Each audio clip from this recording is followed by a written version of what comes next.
পিতা হয়ে আমি বলতে পারি আমার ছেলেও শহীদ হয়েছে তোমাদের জন্য। Abul Kalam Azad, ATN news, Dhaka. চিকিৎসায় অবহেলার অভিযোগে মারা গেছেন মিনিস্টার গ্রুপের এক্সিকিউটিভ ডিরেক্টর মোহাম্মদ শামসুদ্দোহা শিমুল। কমফোর্ট হাসপাতালে আছেন সহকর্মী মাহফুজা মুসলিহি, সরাসরি যুক্ত হচ্ছি তার সঙ্গে। মুসলি, আপনার কাছ থেকে জানতে চাচ্ছি, মিনিস্টার গ্রুপের এক্সিকিউটিভ ডিরেক্টর শিমুল মারা গেছেন চিকিৎসা অবহেলায়। সে খবর এর আগের খবরও জানিয়েছেন। বর্তমানে আসলে কি দেখছেন সেখানকার পরিস্থিতি জানাবেন।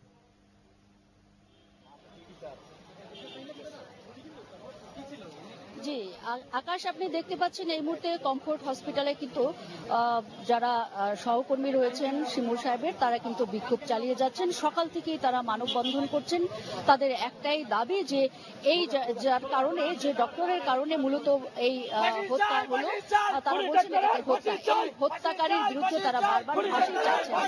আমরা জানি যে গতকাল রাতে তার একটি নাকের পলিপ অপারেশন হয়েছে এবং সেই অপারেশনকে কেন্দ্র করেই আসলে এই এবং মৃত্যু ঘটনার পরপরই তারা তার যারা এই আছে তাদের জবাবদিহিতা চাইছেন, তারা বারবারই চালিয়ে বেড়াচ্ছেন। এবং এরকম এক নার্স রয়েছিলেন যারা যখন অপারেশন চলছিল তখন যারা সহ কিন্তু মোট 5 জনকে গ্রেফতার করা হয়েছে, এরকমটি আমাকে জানিয়েছেন রয়েছে।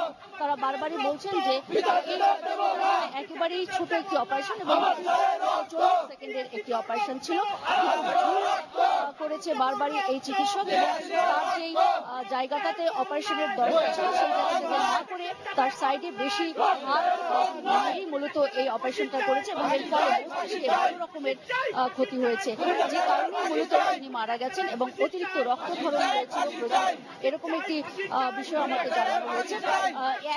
এক পর্যায়ে তিনি, যারা আমার সঙ্গে কথা বলছিলেন এখানে তারা বারবারই বলছিলেন যে এই ব্যবস্থাপনা শুধুমাত্র এই হসপিটালে একবার হয়নি, এর আগেও কয়েকবার হয়েছে। এবং যিনি ডক্টর রয়েছেন আমিন, তিনি কিন্তু এর আগে ইম্পালস হসপিটালেও এরকম একটি ভুল অপারেশন করেছেন। এ নিয়েও অনেক বাংলাদেশে অনেক ঝড় তুলেছিল এই ডাক্তারের অদক্ষতা, এবং যে কারণে তার কিন্তু ডাক্তারি লাইসেন্সও বাতিল করা হয়েছিল।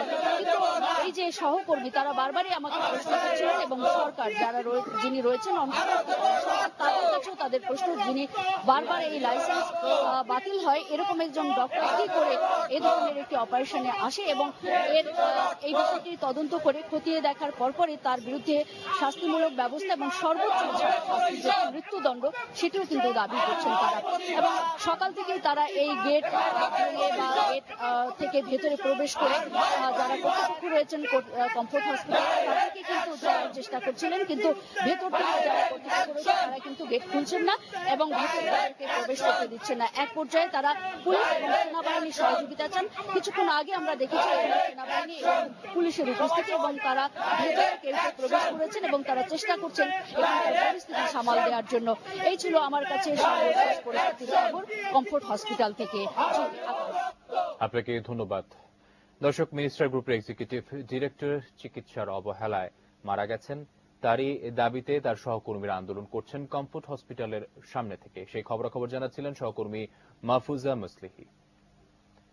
বৈষম্য বিরোধী আন্দোলনে আহতদের চিকিৎসায় সবাইকে এগিয়ে আসার আহ্বান জানিয়েছেন স্বরাষ্ট্র উপদেষ্টা অবসরপ্রাপ্ত লেফটেন্যান্ট জেনারেল মোহাম্মদ জাহাঙ্গীর আলম চৌধুরী।